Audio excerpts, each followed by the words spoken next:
جب میرے بابا کی باڈی پڑی تھی سامنے اور ان کو ریکویسٹ کی جا رہی تھی کہ آپ ایک بار چیک کر لیں، تو وہاں پہ چونکہ صرف مس مومنہ وہاں موجود تھیں تو سب نے کیمرے آن کیے ہوئے تھے، اور ڈاکٹرز تک وہ پہلے ان سے یہ پوچھنے کی کوشش کرتے تھے کہ آپ مومنہ اقبال ہی ہیں، اور کوئی بابا کو اس طرح سے دیکھ نہیں رہا تھا۔ اگر میں آپ سے کہوں کہ پن پوائنٹ کریں وہ زندگی کے ایسے 3 مراحل یا 3 ایسے مواقع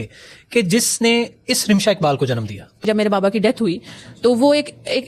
ٹرومیٹک ایکسپیرینس تھا۔ یہ بات بہت سارے لوگوں کو نہیں پتا کیونکہ ہم میں سے کسی نے اس بارے میں بات نہیں کی کبھی، بہن بھائیوں میں سے یا فیملی نے، یا جو میں پہلی دفعہ کر رہی ہوں، اور میں نے تو خود اس بارے میں پریکٹس کی کہ میں کبھی بھی اپنے بابا کے بارے میں تب تک بات نہیں کروں گی کہ جب تک میں روئے بغیر بات نہ کر سکوں۔ لیکن میں تب آسٹریلیا میں تھی، جب مجھے بلایا گیا تو بتایا نہیں گیا تھا کہ ایسا کچھ ہو گیا، کیونکہ بالکل سڈن تھا، 20 منٹس میں اس طرح ہی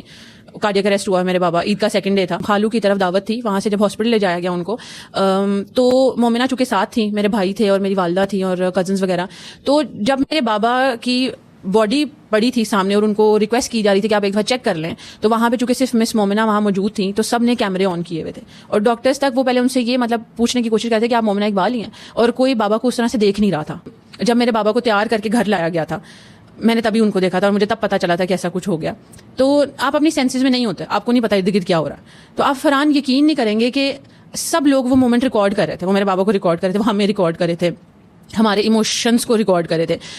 جو کہ بہت ڈسرسپیکٹفل تھا۔ آپ کبھی نہیں چاہتے ہوتے، میں کبھی بھی نہیں چاہتی تھی کہ میرے بابا کی وہ میموری رہے، آپ نہیں چاہتے ہوتے، وہ ان کے لاسٹ مومنٹ تھے، وہ ہمارا پرائیویٹ ٹائم تھا، وہ ہمارا ان کے ساتھ ٹائم تھا۔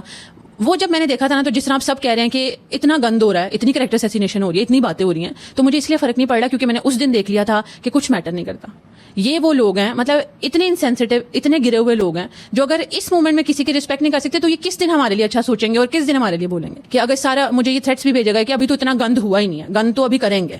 تو میں نے یہ بولا کہ آپ سارے پاکستان میں پوسٹر لگوا دیں اور پاکستان کا ایک بندہ کھڑا ہو کے ہماری کریکٹر اسیسینیشن بھی کرے گا نا، اور کہے گا کہ ہم اچھی عورتیں نہیں ہیں، تو مجھے تب بھی فرق نہیں پڑے گا۔ ایسے لوگ جو خود اتنے انسینسٹیو ہیں، وہ مجھے آ کے بولیں گے کہ آپ ٹھیک نہیں ہیں، تو میں بالکل یہ لینا چاہوں گی جی میں نہیں ٹھیک۔ تو وہ آپ کہہ لیں وہ جو ایکسپیرینس تھا، آج بالکل پہلی دفعہ میں نے اس بارے میں بات کی ہے، تو آپ آلریڈی کچھ ایسی چیز جب فیل کر لیتے ہو، فیس کر لیتے ہو نا، میرے لیے میرے گھر کے 5 لوگوں کے علاوہ کسی کی رائے، کسی کا اوپینین، کسی کی تکلیف، کسی کا کچھ میٹر نہیں کرتا۔ آپ کو جی بہت ساری ہمت ہے،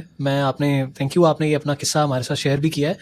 بہت امپورٹنٹ میسج ہے یہاں سے کہ خاص طور پہ وہ انسان جو خود ہی اتنا انسینسٹیو ہے، وہ کیا کسی کے بارے میں بات کرنا، اس کو شوبہ ہی نہیں دیتا کہ وہ کسی کے بارے میں بات کرے کہ تمہارا یہ کریکٹر ہے۔